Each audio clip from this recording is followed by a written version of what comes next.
Hi, Joe from RDI here with the revitalization of Joe's Tips and Tricks.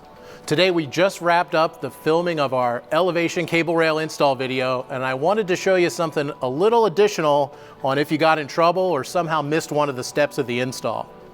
This tip's going to focus on releasing the tensioner.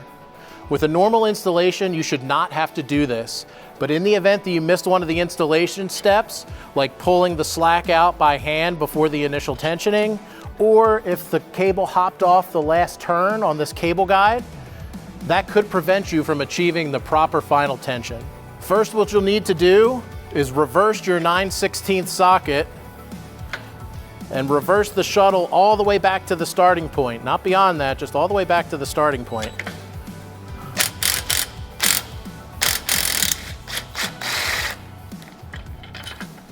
That should give you enough slack to pop the tensioner out of the section.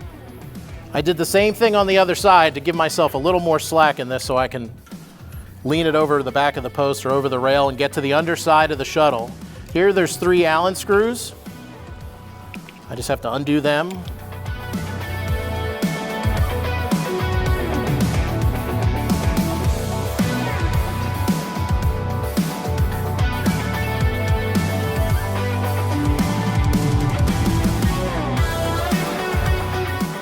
Next step, I'm going to use a pair of vice grips, and I'm going to grab the cable right here at the end of the shuttle. You can see the tooth and spring that holds the cable in there, and I'm going to use this as a lever. I'm going to put my hand over the spring and tooth so it doesn't go flying out on me. If I use this as a lever, I can feel the cable free up here. Then I can lift the cable out of here. Make sure you keep an eye on that spring and tooth.